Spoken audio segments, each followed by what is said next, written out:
Thank you for the little invitation. I always enjoy to talk at scientific / brainiac congresses because scent and olfaction needs to be introduced much more in all these things, including the act of smelling.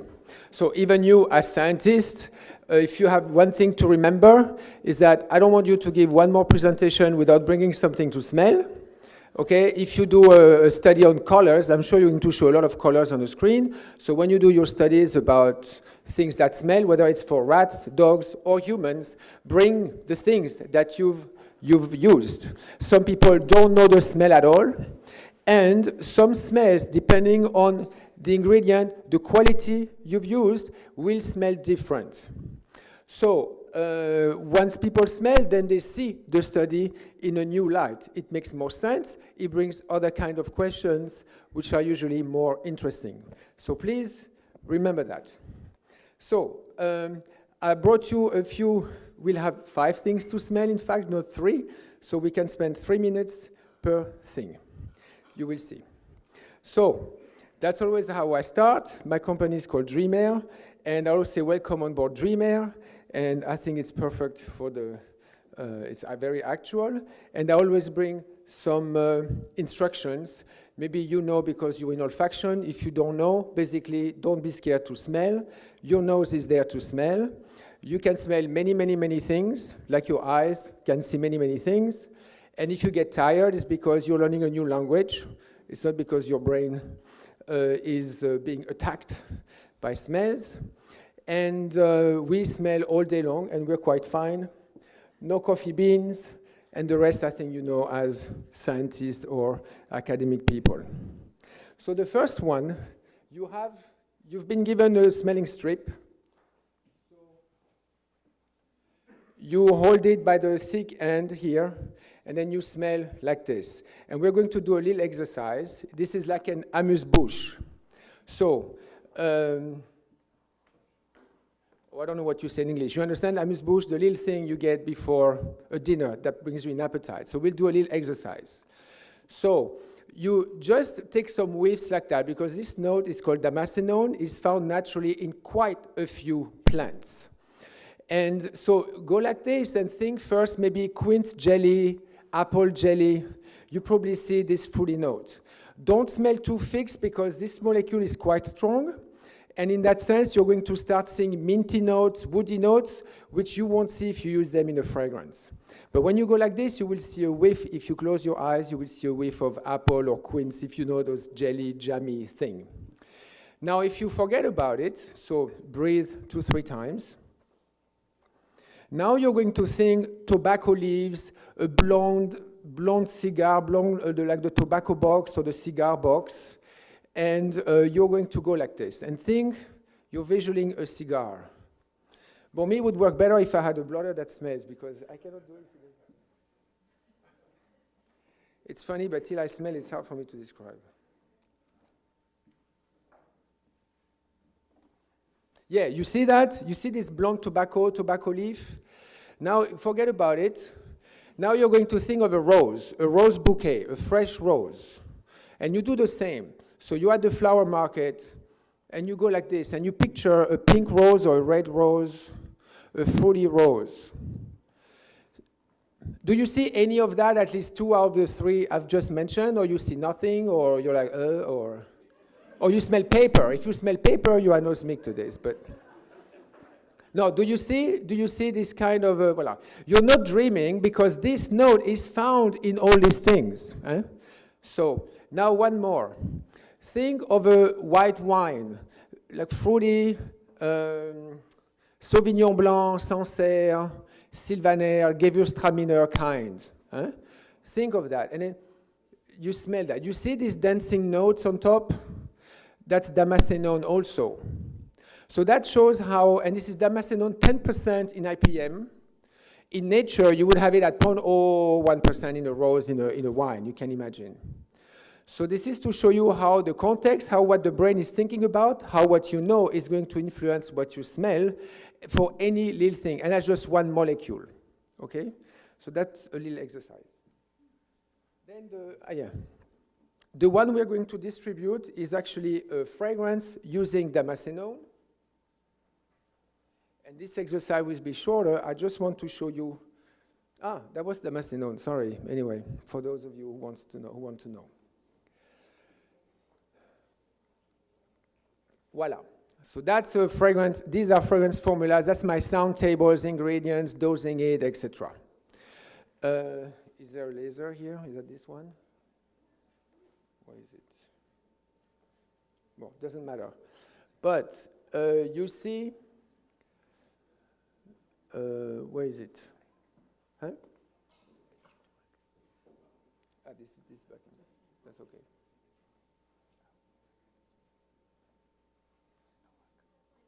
That's okay. I go forward and backwards. Fabulous. So where are we now? Okay. So you're smelling, I'm going to show you which one you're smelling. This is a table for you to understand. Right here it says orange 29 base. Even if you don't see it, these are already all the ingredients that I like in the fragrance. This is this that you find. It's 2 lines behind the orange 13 base, orange 29 base, 0.63. In there you have all these ingredients already that I like. Excuse me. And then these are all other ingredients I want to dose, like my sound table. So different ingredients, trying different dosages. And this I want to show you because this damascenone you saw before comes in 2 qualities. And one quality is a little bit less pure than the other one. And I was using the one that's a little bit less pure in a very tiny amount, 0.01 in about 1 gram at 0.1%. And if you use the very pure damascenone versus this damascenone total, by the way, the vocabulary in perfumery is totally not logical, so damascenone total is less pure than damascenone. And you can see the difference. We chose that one with the total with the client. It turns out the factory made the one with the damascenone pure, and the client found out when when she received the first batch of that fragrance, she said, Christophe, it's kind of flat.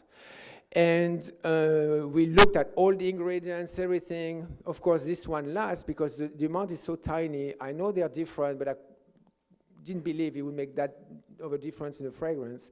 Turns out they used the damascenone instead of the damascenone total, and you could really see it. So just to know that it's very sensitive, but even in a very complex system with many other fruity notes, that's the whole fragrance here. There's blood orange in there, there's ginger, there are rosy notes, there are other fruity notes, and you can see that tiny, tiny, tiny difference. Same in Downy. In one of the Downy, there's a bit of patchouli, a tiny bit.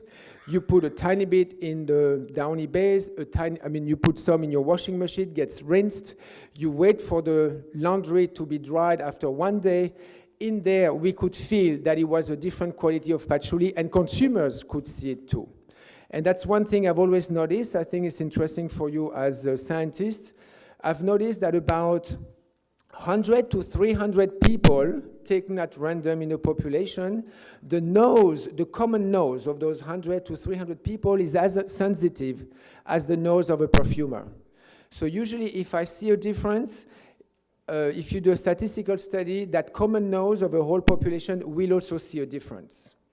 So it's very interesting, and it's really a nightmare. We cannot hide things in the fragrance saying, oh, they won't see it. But it's, and these are all complex systems. They are natural. You see guaiac, that's, 100 ingredients in there already. 100 molecules. So let's do the next one. You can distribute. You have it? Okay.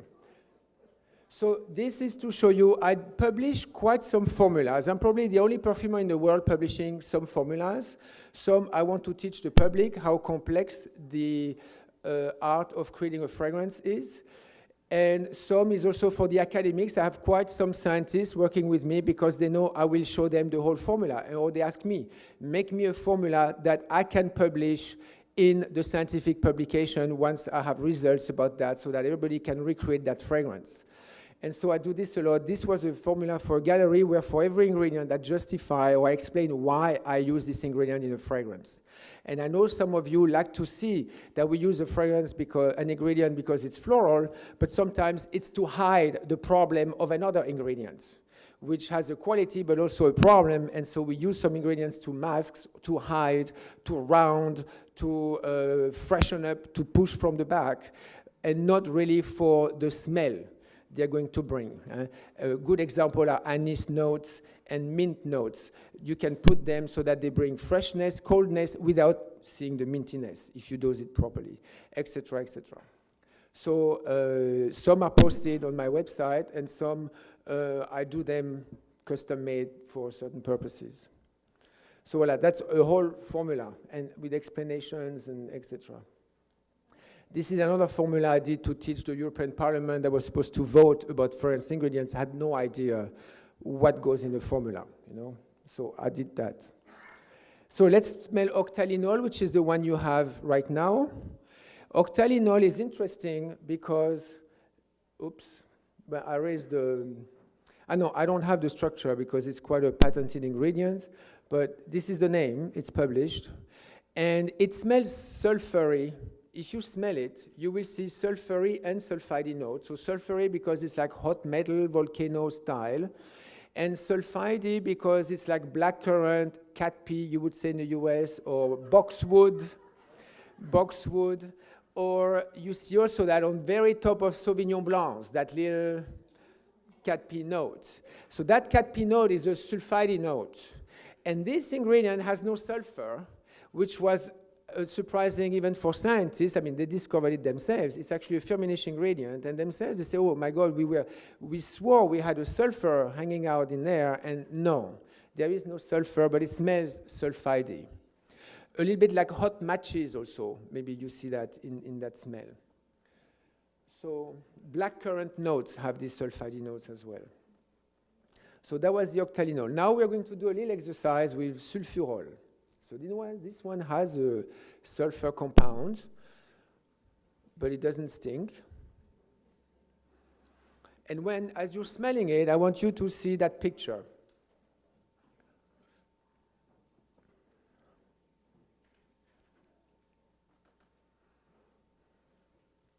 So you see, and we use it for that, both in perfumes and in flavors. It's one of the key milky notes that we use in perfumery to give some milky effects. So I hope you all see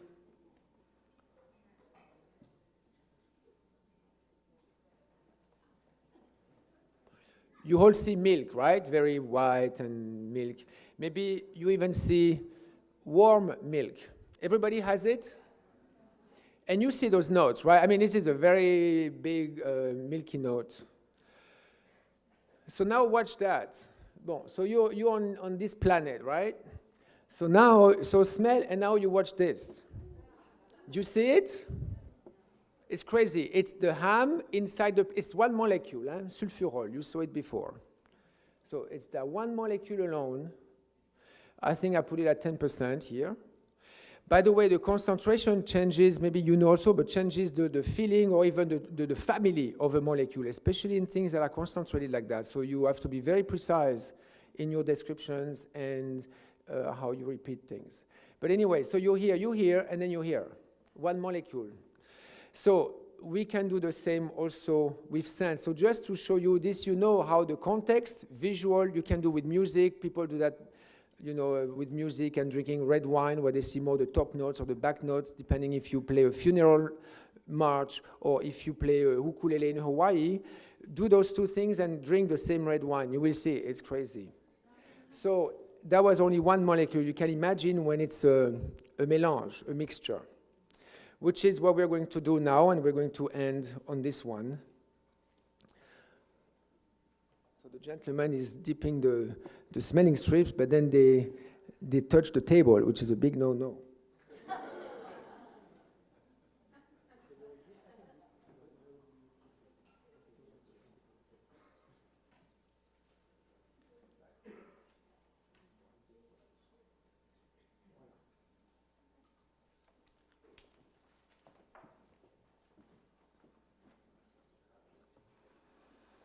I just did yesterday a mixture.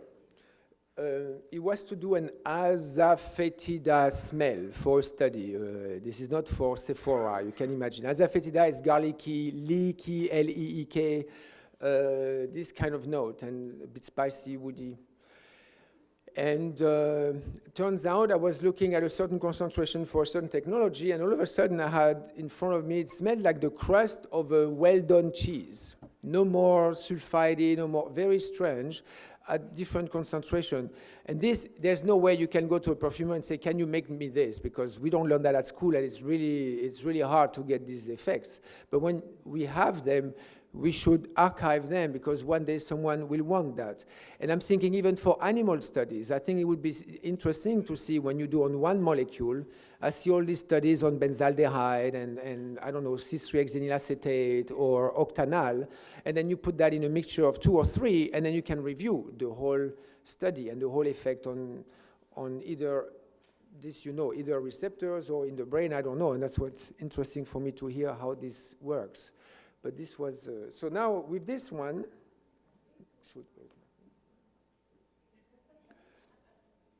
so we won't do this one, and I think some of you in the room have done this one before. We're going to do this one. So you smell what you just had, and you're going to see fresh green notes, crunchy, dewy, and a little bit fruity, dark red. Well, especially the green note, probably you see very much. So that's a complex fragrance now. So there are many ingredients and many facets. Well, many ingredients might be between 50 and 100 here. Well, sometimes we don't have 10, 20 ingredients in a fragrance, it depends. So now you smell, and then now you look at this. So do you see the animal now that's like really coming in the middle out of nowhere? You see, quite leathery, even a bit furry, or a bit like you can almost touch it. And now you see the animal in the greenness. You even see now you see the wood of the trunks, which you didn't notice before, but now you can see the wood. It's even a little bit scratchy, the wood. Whereas before, if you go there, things will be more smooth, more like furry, or more smooth, or I wouldn't say wider, but more round. And then when you go here, you see more roughness. Do you see that a little bit, or at least do you see 2 or 3 things out of, and it's amazing how fast it goes. Even for a perfumer, and even though I know this thing by heart, and even every single time you go like this, and you're, oh. It's really incredible, and it's within half a second, or you're going to tell me it's a millisecond. Voila. So this was actually a scent that I created for an exhibit in homage to Mapplethorpe, which had these very interesting pictures of leather scenes with pictures of orchids and tulips, very pure, very like a little green stem and stuff. So I created it's called The Whip and the Orchid, and it was shown at different art exhibits. And so I wanted to end on something quite nice. The fragrance you saw that was complicated with the Damascenon, that's a fragrance on the market called Paradise by Nest at Sephora. So it's a real case scenario where you saw also that very complex formula. So this way you see a large spectrum of effects. Voilà, I'm done, Monsieur Stewart. Thank you so much.